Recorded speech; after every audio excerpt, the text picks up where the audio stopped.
So while I was up in the balcony fluffing all that garland, I had this song going through my head over and over and over. And I'm kind of humming it because I'm all by myself and they're playing Christmas music. And a particular line from that song, it's I Won't Waste One More Minute of My Life by Jamie Lula. It struck me differently. And that different strike launched a whole different talk for today. So here's that line. I have so much more to be grateful than to be sorry for. He says, I have so much more to be grateful than to be sorry for. Isn't that huge? What a powerful statement. And if you've never heard the song, let me know and I'll give you a link. I've included a copy of the lyrics in your programs, and that is where those come into play. But reading them does not give you the whole picture. Jamie Lula, if you've hung out with me for any period of time, you will know this. He's one of my favorite artists of all time. Period. Not just in the New Thought or spiritual genre. He is one of my favorites. He's a force to be reckoned with and a truly amazing person. And so much of the time, when I need a little bit of divine guidance, I find a song of Jamie's floating through my mind. And I've learned that that's a cue to pay attention to whatever's going on, whether it's in that moment or within whatever I'm experiencing in my life at that time. So I'm going to throw this out here. To Jamie, if you ever hear this later on when it's uploaded to the interwebs, know that your voice brings me clarity even when I don't know I need it. So thank you, sir. And hopefully this new sermon direction will feed you like his music feeds me. Now, if you've been here already this month, you remember that we've been doing mindfulness practices to begin our time together each week. And today we'll do our last one. And as you might expect, it's going to center around that Jamie Lula line. So close your eyes. Breathe deeply. Fill your lungs all the way and slowly release. And repeat silently. I have so much more to be grateful than to be sorry for. I have so much more to be grateful than to be sorry for. I have so much more to be grateful than to be sorry for. And focus on that. Let it go through your mind and then begin listing in your mind all the things you have to be grateful for.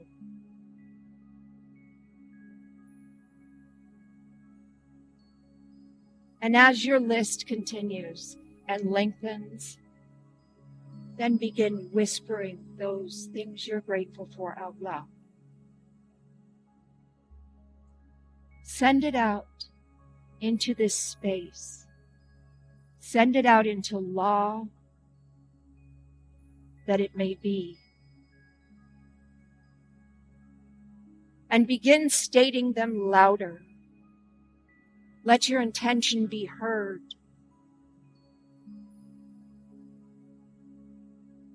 And louder still. And finally, say internally, I now see I have so much more to be grateful than to be sorry for. And as you feel that affirmation settling deep within, you may begin to return to this space. And when you're ready, open your eyes.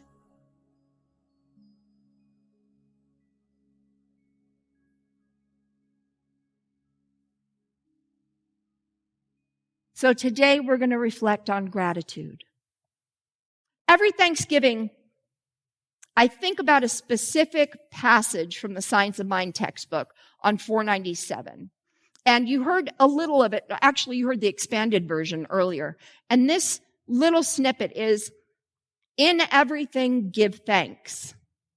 An attitude of gratitude is most salutary and bespeaks the realization that we are now in heaven. And it's English lesson time. As a diehard logophile, a lover of words, it pains me to tell you that this lesson will only be a few sentences long.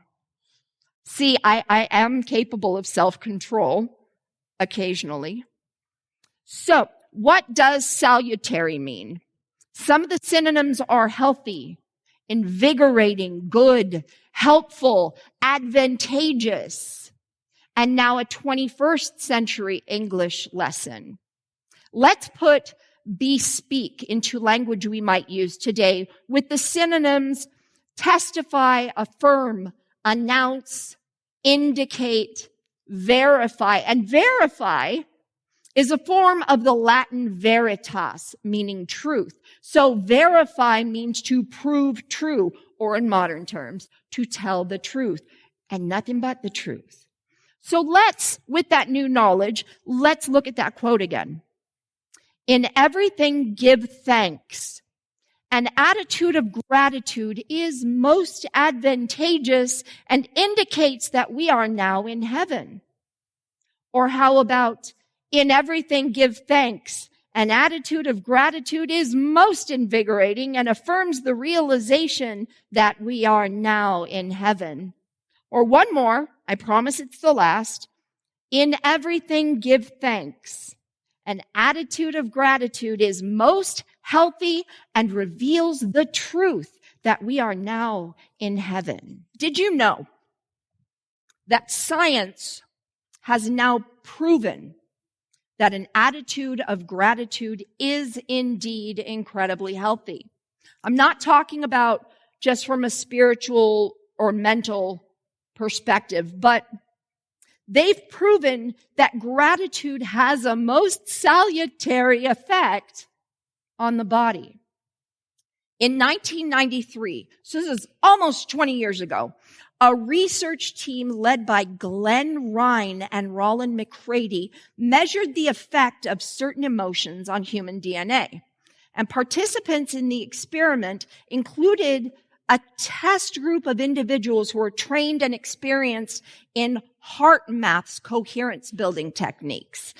And there was also a control group that was not. And these people with the heart math training, they knew how to truly focus in and manifest within them the emotion that was brought to them. They were trained to create it within themselves, not to merely think about it. So each test group participant in this first phase held a DNA sample in a test tube, and they were directed to use 3 different methods, one at a time, in separate trials to make a sample wind or unwind those strands. Each control group participant only focused on achieving the same result using the one method, focusing on winding and unwinding. Okay? This sought to prove or disprove the influence of intention on human DNA. And they got the results they were looking for. But they wanted to take things even further. And so, from the group of participants who'd been trained in those heart math techniques, the researchers took DNA samples of those subjects when they were feeling gratitude, love, and appreciation, and then again when they were feeling anger, fear, frustration, or stress. And when the subjects felt anger, fear, frustration, or stress, their DNA responded by significantly tightening up. It became shorter and switched off many of the DNA codes. But when the subjects felt love, joy, gratitude, and appreciation, that shut down. Retraction of the DNA codes was reversed. And the DNA codes strands significantly relaxed, unwound, and here's the thing, they actually lengthened, something that had not previously been seen. This experiment was later followed up by testing HIV positive patients, and they discovered that feelings of love, gratitude, and appreciation increased their body's resistance to the virus. Get this, up to 300,000 times. That's pretty huge. It's pretty impressive evidence that walking in gratitude is a good idea, right? And if you guys want to read the full studies, I can provide links, but I got to warn you, they may require the use of an interpreter because it's all very clinical and kind of confusing, even for my own word-loving brain. I am not a science brain. Words, yes. Science, no. So, moving on. For what shall we be grateful? Well, Ernest Holmes says, in everything give thanks. And I agree. But typically we give thanks for things we have, for our relationships, for our health, for our spiritual community here, for our jobs, for our stuff. And of course, that is wonderful. And in the past, we've looked at being grateful in advance for the relationships and health and jobs and stuff we're looking to experience in our lives. And that is also wonderful.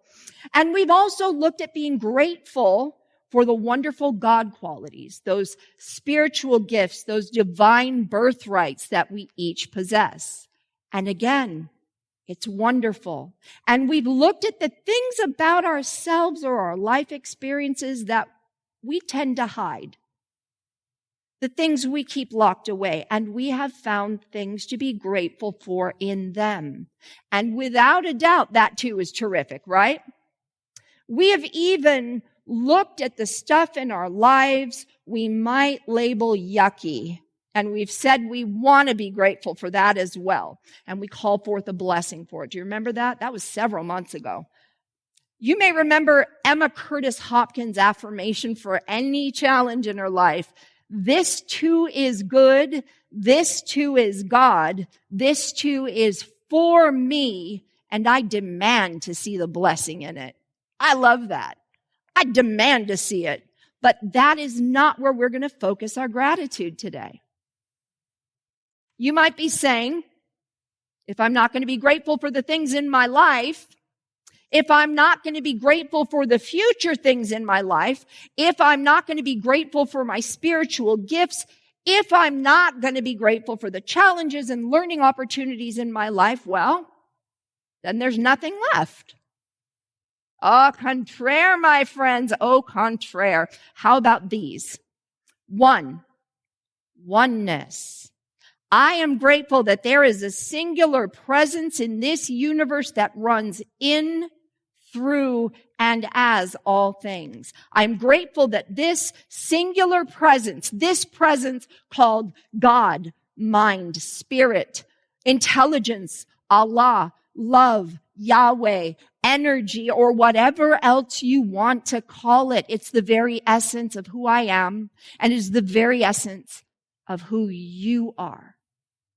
It is as near as our breath, as close as our hands and feet. And this presence is good. It is only good all the time. It knows only life-affirming creativity. It knows only to further the expression of beauty and joy and peace and harmony and love and abundance, because that is its very nature. And that too is my very nature. And it is your very nature as well. Now, 2 and 3 are kind of a combo 2-for-1 deal. And that's the Trinity of being and divine creative process. This one singular presence operates infallibly through a process called law to create form. God thinks, And God's thoughts are operated on by law to manifest form. God said, "Let there be light," and there was. And this process operates infallibly in me as well. I think, I feel, I believe, and that which I think, feel, and believe also is operated upon by this infallible law to bring experiences into my life. And that which you think, feel, and believe is also operated on by this infallible law to bring experiences in your life. So on to 4, affirmative prayer. We just went over this last month. I am grateful. Actually, it was like 3 weeks ago, wasn't it? Yeah. I am grateful that I can align myself with the beauty, peace, harmony, joy, and plenty of the universe, and that I have this infallible law to work to create those experiences in my life through prayer. And so can and have you. 5 is free will and choice. I am grateful that we always stand at choice. And I know you have heard me say this probably a few hundred times so far, and I promise you that isn't going away. Everything is a choice. Remember what we talked about last week. We were made in the image and likeness of the divine and imbued with all the qualities of the divine, including the ability to choose. At any moment, we can choose to experience freedom or bondage, love or hate. And if we don't like the results of a choice we made, we can change it and change our experience. Moving on to 6, reciprocity. I am grateful that the universe does respond to us according to that which we think, feel, and believe. That what we are to the world is to us. And again, if we don't like what the world is being to us, we have the power within ourselves, that God-given, God-ordained power to change it. On to 7, abundance. I am grateful, eternally grateful that I live in a world of infinite abundance, and all I have to do to see that is look around at the leaves on the trees or the ground, on the ground right now, the stars in the sky, the grains of sand on the beach, the vastness of the ocean, or all of you. And that this abundance is my divine inheritance simply because I am. As are you. 8 is forgiveness. That's another choice. I am thankful for an incredible tool for aligning myself with the flow of life that I can use at any moment of the day. The tool of forgiveness. Forgiveness, in my personal experience, is the most profound, life-changing choice we can make. You can choose to forgive tremendous things which hurt and frighten, things which overwhelm. And the moment you choose to forgive, the fear drops. The stress drops. The anger and hurt drop. They don't fall away in that moment, but they begin to. And they steadily decrease. So make the choice to forgive yourself and others. 9 is immortality. And this is a big one. It's a huge concept that can take a lot more discussion than we can have in this moment. But that's a talk we can have together if you make the time to come hang out. It is a tough concept to wrap your brain around, but it's a game changer. And here it is. I am thankful that my essence, the truth of who I am, did not start with this body, nor does it end with this body. The essence of who we are is on an eternal journey. Yeah, that's a big one to swallow, right? 10 is Christ consciousness. And finally this morning, I am so grateful for that Jewish mystic who walked the earth over 2,000 years ago to show us the way. Jesus of Nazareth, Jesus the Christ, Jesus the Anointed One, the man who did not know where he started and God stopped, or where God started and he stopped. The man who said, "This and more you can do." As soon as I recognize the truth about me, I bring into my being the Christ consciousness.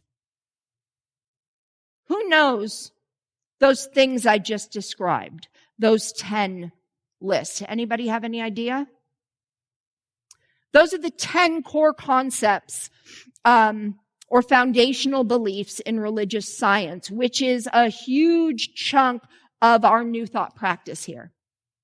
And today, I am eternally grateful for these beliefs and for a man named Ernest Holmes who studied many different religions and took what he thought was the most powerful from each one and created the science of mind. I'm thankful that he existed, that he was such a prolific writer, and that those writings and my parents have steered me along a strikingly similar path toward greater understanding. Yes, mine is tweaked a little bit, but I think it's taking Ernest's vision and expanding on it. I am grateful that I am part of a teaching that advances the knowledge of the spiritual system in which we are living, and that we are bold enough to bring traditional ancient values of spirituality into today. Jesus knew exactly these things we teach. I'm grateful that I live in a spiritual system that enabled me to develop a consciousness like those who came here before me. Those great people who have made this place what it is. Those people who may perhaps have attracted you to be here right now. Because together we shall bless the world by not only thinking and talking about what is important in a universal way, but by having the courage to live with that kind of integrity and to know, to really know with a capital now, that every person, every single one represents God. So remember, we have so much more to be grateful than to be sorry for. Yes, let's be grateful for the things in our lives right now. The future things in our lives, our spiritual gifts, our shadows, and things that we may keep locked away. And let's be grateful even for the challenges and learning opportunities in our lives. And today, let us possess a grateful presence for the spiritual system in which we live and how it operates in and through our lives. Let us be grateful for the evolution of humankind, as well as our own personal evolution. Where were you a year ago in your consciousness? 2 years, 3, 10. Have you expanded your awareness of who you are and of life itself? Of course you have. I have. And if you take a look, you'll see it plain as day. It is time to be overwhelmingly, exuberantly grateful for this when we learn to celebrate our own nature We celebrate the nature of God. That is possessing a grateful presence. Thank you.